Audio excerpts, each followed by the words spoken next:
होश हो गए मतलब, तो मैं इनको ऐसे हाथ पकड़ रही हूँ तो अपने आप से हाथ छूट जा रहा है कि इनके शरीर में मतलब ऐसे लगे कि जान नहीं बची है।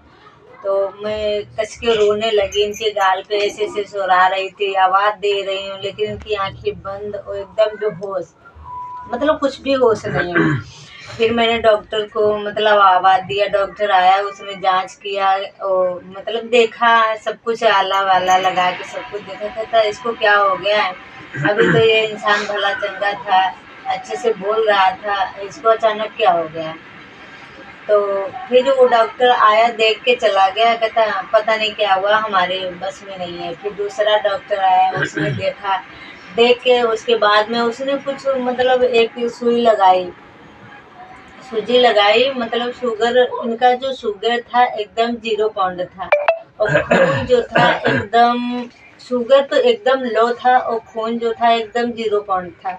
तो डॉक्टर कह रहा ना तो खून बढ़ रहा है ना तो शुगर बढ़ रहा है। शुगर की बढ़ाने के लिए इतनी सुई लगती थी कि एक एक दिन में 3500 की दवाई हो जाती थी।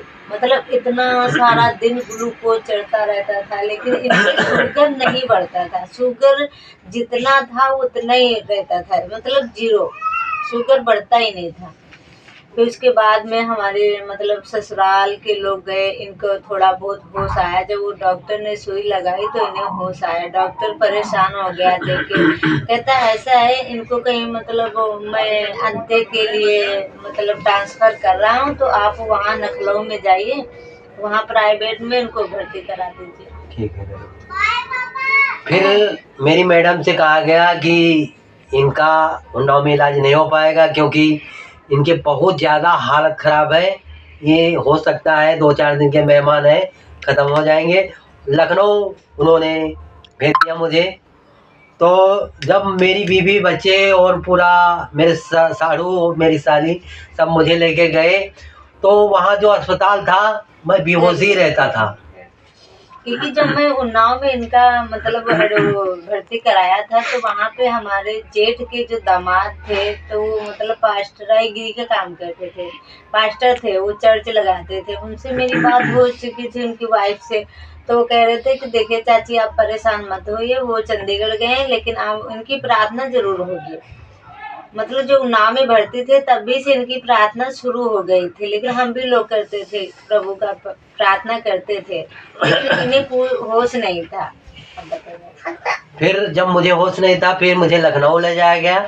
लखनऊ में जो ही मुझे डॉक्टरों ने देखा, उन्होंने मुझे साफ मना कर दिया क्योंकि इतना पका पैर मवाद से भरा हुआ, और मेरे साड़ू मेरे बीवी बेचारे इतने परेशान रो रो करके डॉक्टरों से विनती कर रही थी कि इनका भर्ती कर लीजिए। डॉक्टर लोग मुझे टीवी वो मशीनें जो चलती हैं उनमें भी लगाते थे, तो कहते थे इनका जीवन बचने का भी नहीं है, इनको दूसरे अस्पताल में भर्ती कराओ। और वहाँ भी मुझे ले जाया गया दूसरे अस्पताल में मेरे इलाज के लिए। क्योंकि जब मैंने डॉक्टर इन्होंने देखा, मतलब ऐसे व्हील चेयर पे बैठे थे, मैं यहाँ पैर में कपड़ा लपेट के न्यूरे न्यूरे मैं इस रूम में उस रूम में जा रही थी, तो डॉक्टर दूरी से देख के कहता अब इसको वहीं पे रखो, मतलब इनका यहाँ पे नहीं भर्ती हम कर सकते हैं। अगर ये यहाँ, जब डॉक्टरों ने इनकी रिपोर्ट देखी तो वो भी यही कहने लगे कि इसका पैर काटा जाएगा।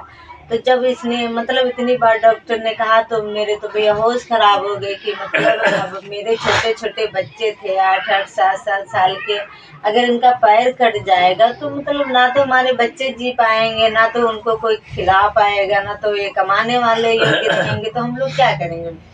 तो उन्होंने क्या किया, भर्ती नहीं किया, बाहर ऐसे एक सीमेंट की वो बनी होती है ना जहाँ लोग बैठते हैं, वहाँ पे इनको लिटा दिया गया और ये ग्लूकोज चढ़ा दिया। चढ़ाने के बाद में फिर मैं वहाँ बैठी रो रही हूँ। मुझे ये भी नहीं पता कि हमारी बैग में कितना रुपया है, मात्र 6,000 रुपया था हमारे पर्स में, और मुझे ये भी नहीं पता कि वो मेरी पर्स कहाँ है, मेरे बच्चे कहाँ हैं, मेरे मतलब छोटा बेटा जो 2 साल का था वो कहाँ है, मुझे खुद नहीं होश कि मतलब मेरे बच्चे हैं तो कहाँ है।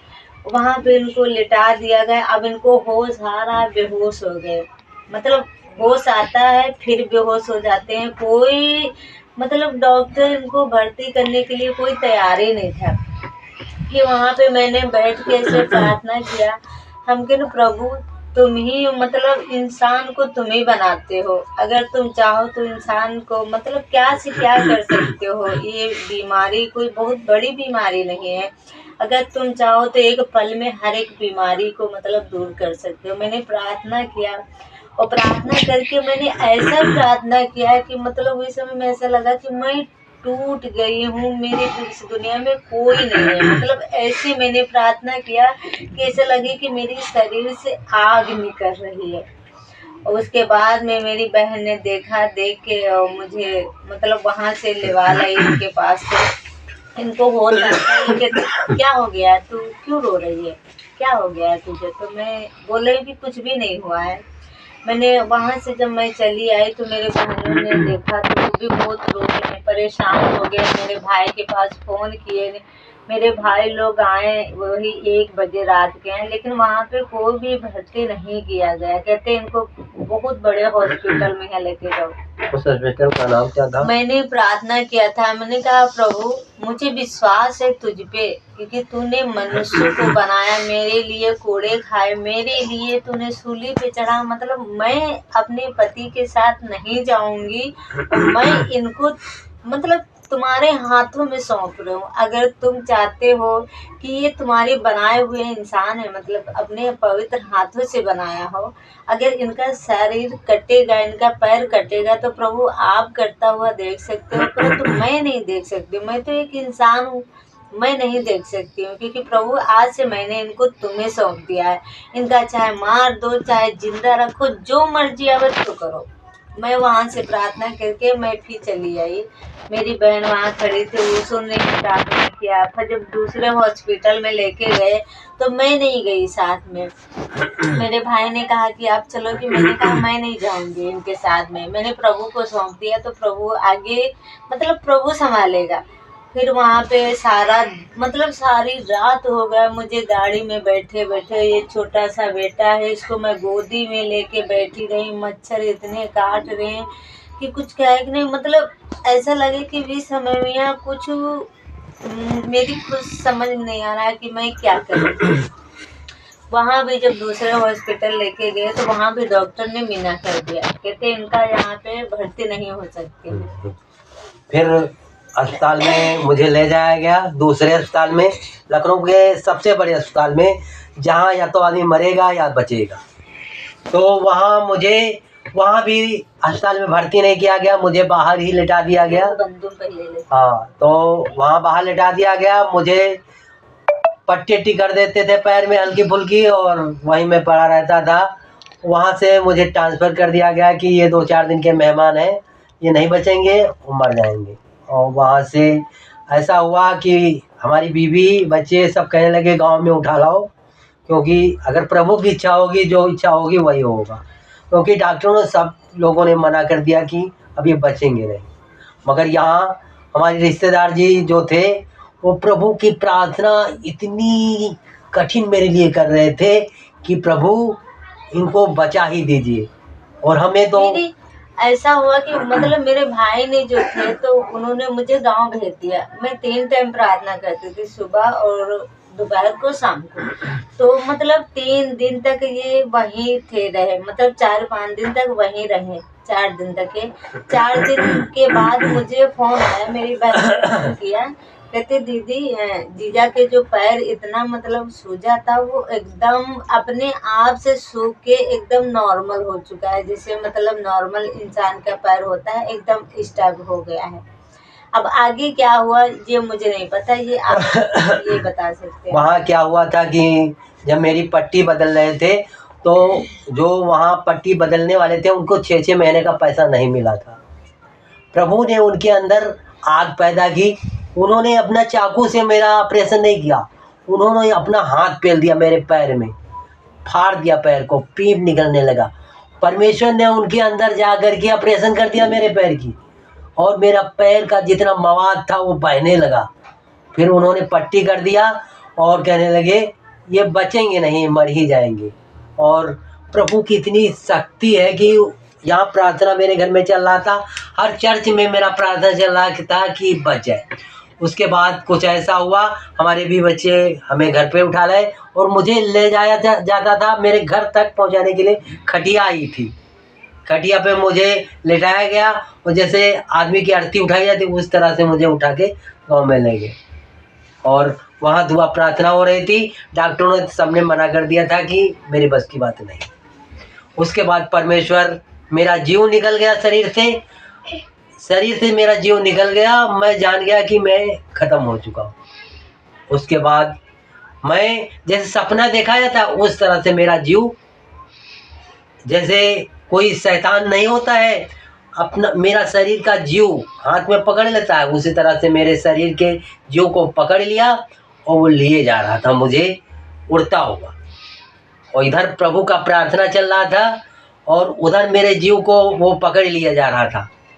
तो उसी समय परमेश्वर आसमानों में दिखाई दिया मुझे कि मेरा प्रभु आ गया और आ करके उस शैतान से कहने लगा, हे शैतान, ये जो आप लिए जा रहे हो इसको अभी जीवन इसका बाकी है, इसको जीने दो। शैतान ने कहा नहीं, इसका जीवन खत्म हो चुका है, अब ये मर चुका है, इसको मैं लिए जा रहा हूँ। परमेश्वर ने कहा नहीं, इसको मैं ले जाने नहीं दूंगा।